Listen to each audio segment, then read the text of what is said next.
Hello everybody, welcome back to Let's Play. It's Attorney Investigations, Miles Edgeworth. The murder that happened in my office, the return of the great thief, Yatagarasu. Thinking back, everything began on that fateful day 2 days ago. Episode 2, Turnabout Airlines. 2 days earlier.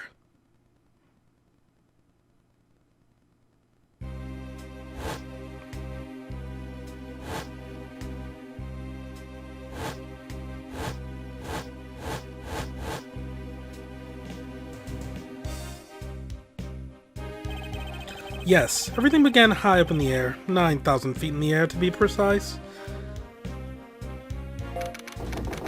Thank you for flying iFly Airlines. We are currently experiencing some slight turbulence.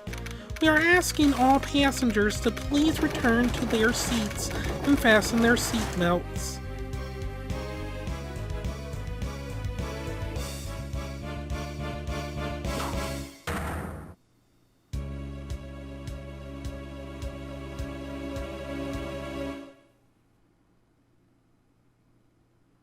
Boy, they were really, like, cinematic with this one. Uh-oh. Also, what kind of airplane has floors? Jesus Christ. How big is this plane? March 12th, 6:13 a.m., Flight I-390, first floor lounge. Ugh.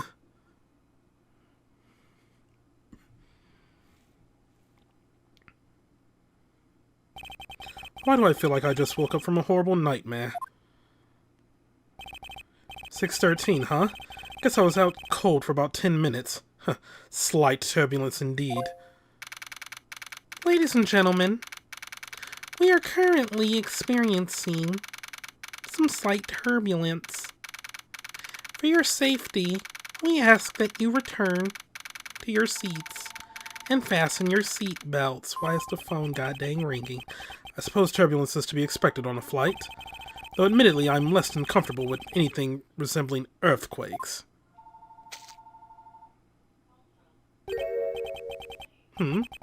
What's this? A travel wallet? But it's not mine. How did someone else's travel wallet wind up in my pocket? Ugh, my head. Won't this headache go away? I'll take care of this travel wallet later, or hand it off to an attendant.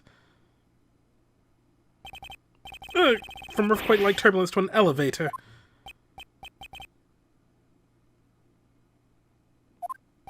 What am I doing hesitating like this? Actually, I know full well why I hesitate. It was when I was still but a young child. I was caught up in a murder that happened in an elevator. But how long am I going to let my past haunt me? It's just an elevator. I'm a grown man now. I need to behave like one.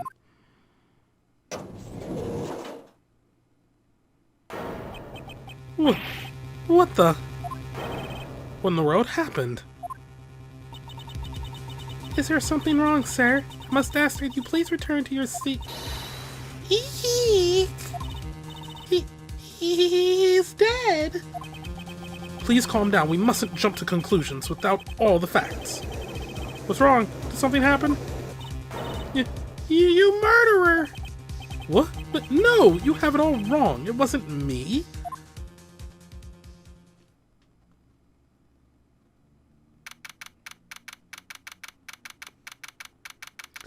Second floor, first class.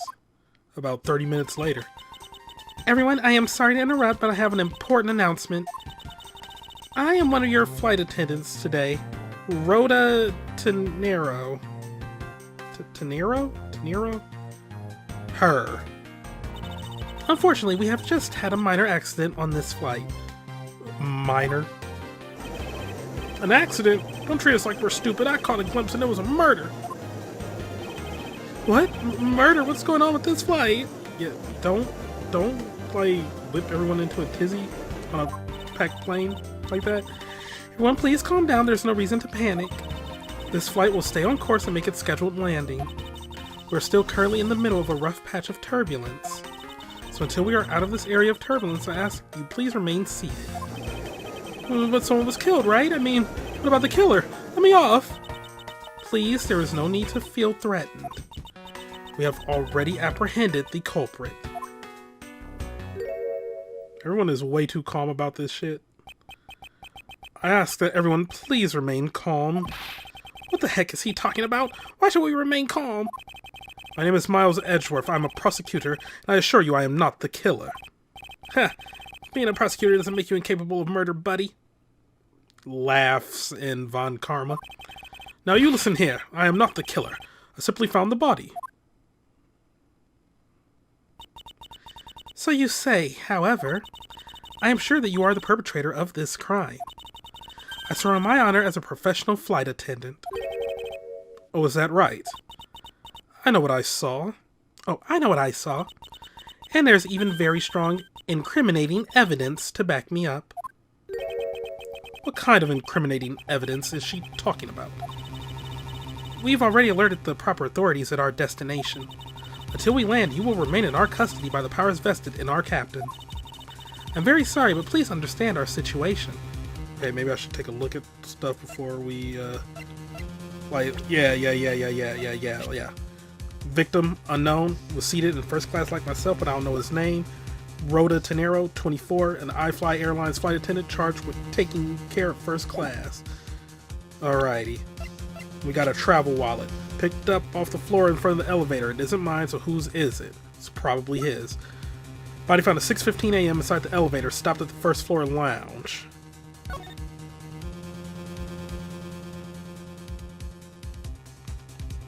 There's money, a statue. Okay.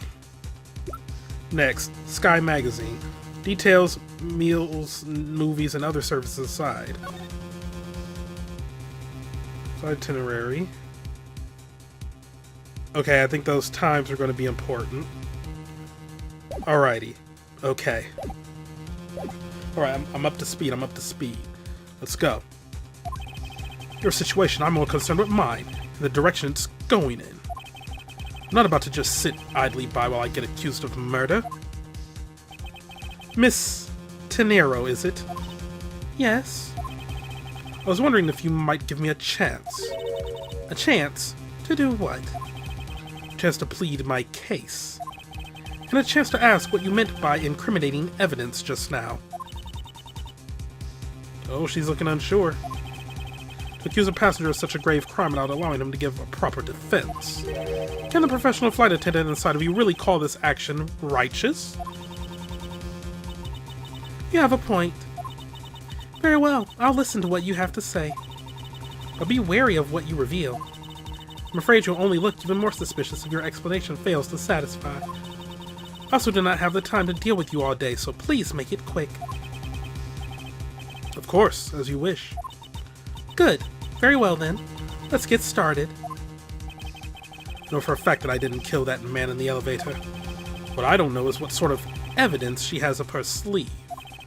But I'm certain it doesn't fit with how the crime really occurred.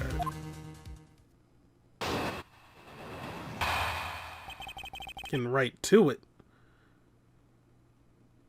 What is up with her ponytail? What Miss Tenero saw. I swear to tell the whole truth as a professional flight attendant. Unfortunately for you, Mr. Edgeworth, I am certain you are the killer. The scene I saw in front of the elevator. It was you standing there with fresh blood dripping off the murder weapon. So if you would please cooperate, we'll turn you over just as soon as we land. That's it? That's her evidence? I don't think you could ask for more perfect witness testimony. Wouldn't you agree, Mr. Edgeworth? Not really. It's hardly perfect when there's a gaping hole in it. Yeah, what? I murdered him with a freaking wallet? Like...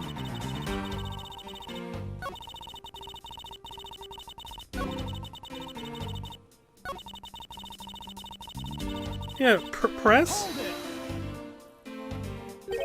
The murder weapon dripping with blood. Really now. I swear that was the grisly scene I saw before me. Thank goodness it wasn't a passenger who saw, or there'd be widespread panic by now. You mean like the panic that's already occurring? As I recall, you were quite panicked yourself at the time. Excuse me? You were scared enough to misread the situation and accuse me of murder. Nonsense. Professional flight attendants cannot afford to be that flustered. I witnessed a murder scene and am now listening to your defense, all with a smile. Apparently you're also alive with a smile on your face. Yeah. Like, I doubt that I'm killing somebody with a freaking wallet. Miss Tenero. What is with the yelling all of a sudden? Alright, force of habit. Well, it doesn't matter. Miss Tenero, you say you saw the murder weapon dripping with blood.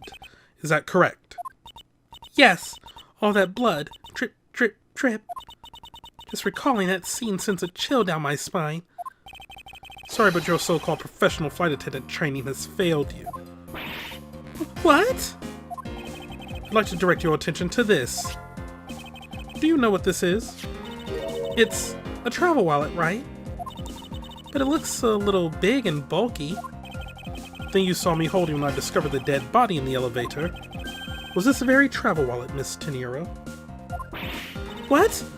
Impossible. Now then, do you still think I am the killer? That I killed him with a travel wallet?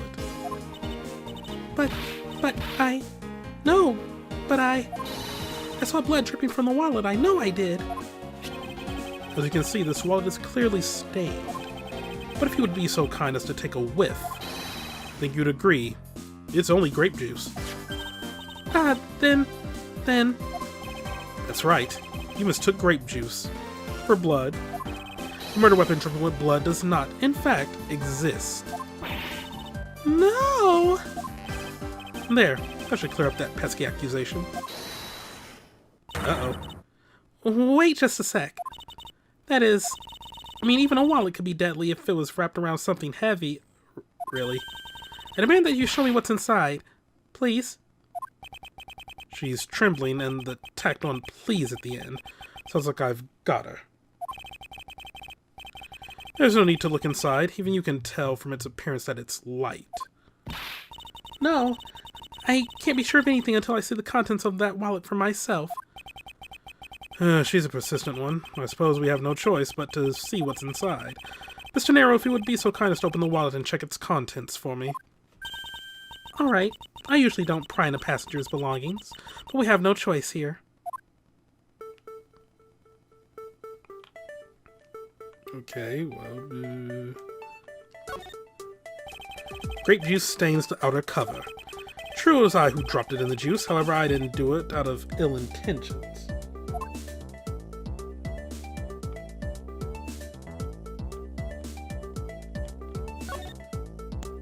Here we go. It seems that this passport is all that's in here. As you saw, there is nothing but a passport inside. This renders your wallet was the murder weapon argument moot.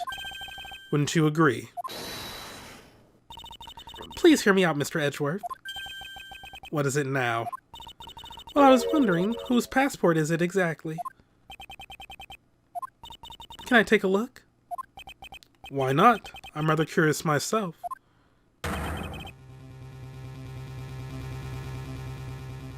Ackby Hicks? Ackby Hicks? What? This is... just as I thought. This travel wallet belonged to Mr. Ackby Hicks, which makes it the victim's property. All the data updated in my organizer. You stole the victim's wallet, didn't you? How dare you? You said it yourself. You claimed to be holding this wallet in your hands when I found you. Perhaps I did misconstrue the wallet for the murder weapon, but it seemed that I wasn't wrong about who the culprit is. Oh, she trying, like, she up here trying to try me, like, nah, we ain't going out like that. Mr. Nero's logic. As you claim, the murder weapon is not the travel wallet. However, it is something you stole from Mr. Hicks after you were done with the vile deed. I find it hard to believe myself, but your motive was very simple. You were out to steal Mr. Hicks' money, weren't you? What? How? How'd you know he has money? So even though I didn't have the murder weapon on me, you still suspect me, I see. You stood up at the crime scene with the victim's wallet in your hands. How can I turn a blind eye and not suspect you of foul play? Mr. Nero's logic. As you claim, the murder weapon is not the travel wallet, but do...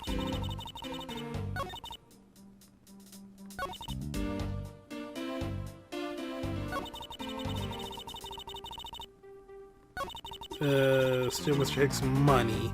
Press? You think I was after his money? Well, where did that cockamamie idea come from? True, you are also a passenger in first class, but I thought something was off about you and those deeply etched lines on your forehead. But they're not lines. They're perfectly normal and a part of my natural face. I don't think I've ever met someone with such terrible countenance on a flight before. And that's when it hit me. You have the face of someone with money trouble. She really is making a fool of herself pursuing this line of logic. Should spare her and present the piece of evidence that contradicts her testimony. Oh yeah. Because if I was stealing money, why was there all that money around him? I'm glad I checked everything. I'm glad I checked everything prior. Objection! I wonder if I might get a word in, Miss Tenero. Well, what is it now? Miss Tenero, I wonder if you noticed the contradiction within your own testimony. What are you talking about? It's simply impossible that the motive for this murder was monetary theft. One glance at the crime scene should have told you that. What about this scene would prove that the motive for the murder was not the money? It's the money. Oh, I don't press A, I just highlight and present. If I may direct your attention to the things strewn all over the floor. Ah! That's right. The floor is covered in bills and coinage. By your rationale, these were the very things the killer was after. I think we can assume that the wallet fell during the victim's struggle with his killer. And I would think that the killer would have noticed something like money scattering everywhere. Furthermore, as you can see, there was no effort made by the killer to gather the money. But the wallet... Ah yes, the wallet. You also recall that the only thing in it was Mr. Hicks's passport. If you are really insisting that it was a crime based on greed, you're claiming that it was all for an empty travel wallet. Forgive me! Please? Mekon, is that you? Hey, what the heck? Are you saying the attendant's wrong? So that guy isn't the killer? Huh, don't believe it, everyone. It's a trick. Will you all please be quiet? Miss Tenero. Yes? You lost your cool when you saw the dead body. Plus the lounge was dark and looking into the light from the elevator. It's easy to see how you mistook the wallet in my hand for the murder weapon. I take no offense that you thought that I was the killer. I do. Mr. Edgeworth! Thank you for releasing me. Say what? What is it now?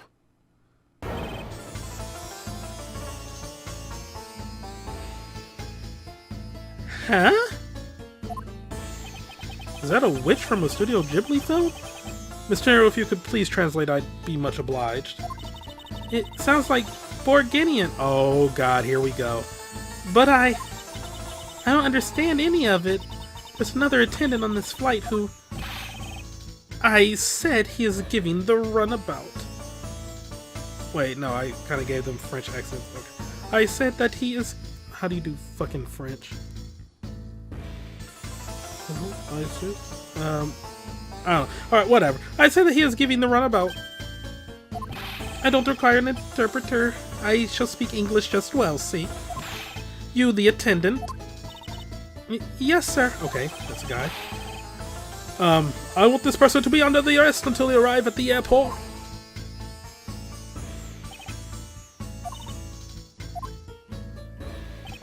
I'm sorry, sir, but what exactly are you hoping for?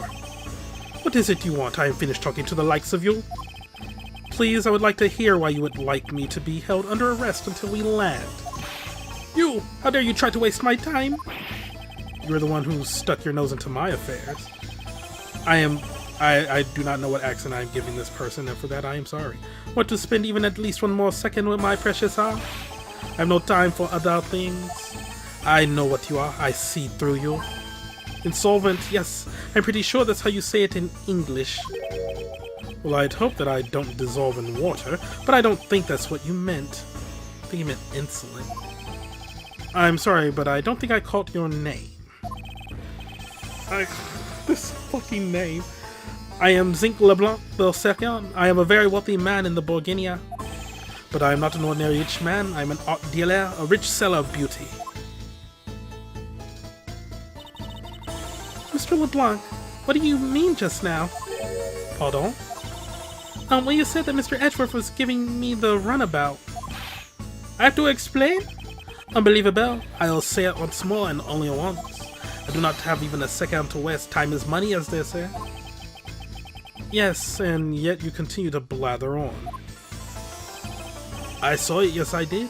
I saw the victim go into the elevator, going down to their lounge. It was exactly at 6 o'clock.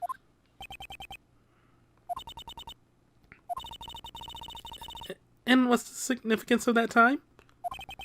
It's 6, he says. Wait, you saw him at 6? Ah, what's the matter, Mr. Edgeworth? He understands, I see.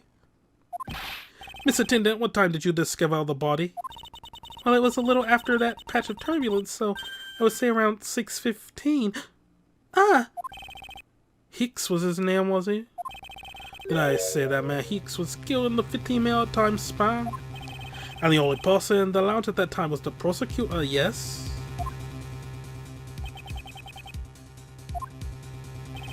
Yeah, I was in my seat the whole time. Me too. I was watching the movie and enjoying a fine glass of grape juice. Dog, that ain't grape juice all around you. That's wine. I was still eating, still haven't finished, see?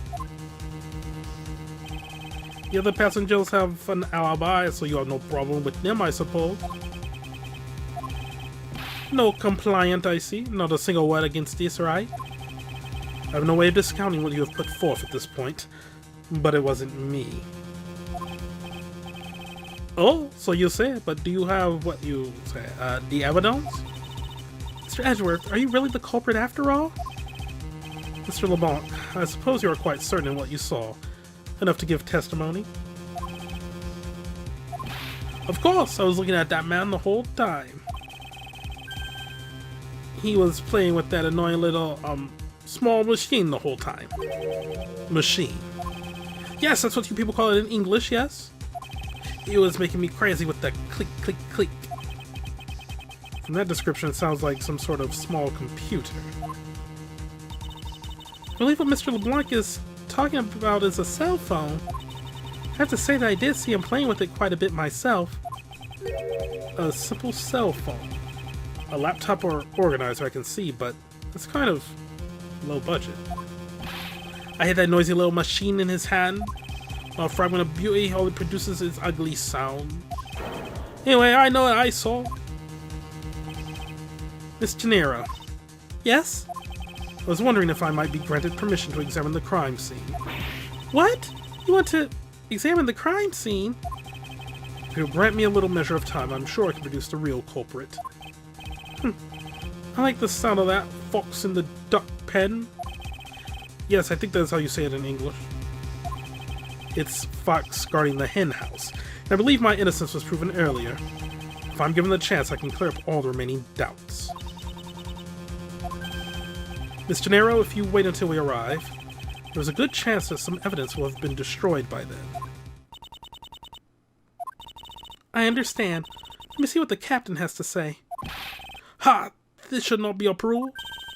Please, Mr. LeBlanc, in an emergency, all decisions are to be made by the captain alone. Now please wait here while I go ask the captain what to do. I'll be right back. You're not planning to arrest evidence when you're all doing your investigation, yes? Of course not. Ha! We'll see. Mr. Edgeworth, you have the captain's permission to investigate the crime scene. What? Unbelievable! I'm in your debt, Miss Tenero. However, there is one condition. I am to supervise you. Can you agree to that? Of course, I see no problem with that stipulation. It's only natural as I am still a suspect in this case. Gar. I take full responsibility and will watch Mr. Edgeworth's every move. I hope this is reassurance enough that there will be no foul play. Now then, Mr. Edgeworth, shall we proceed? If you need my help with anything, please feel free to touch the partner button. It's time to head to the scene of the crime, the first floor lounge.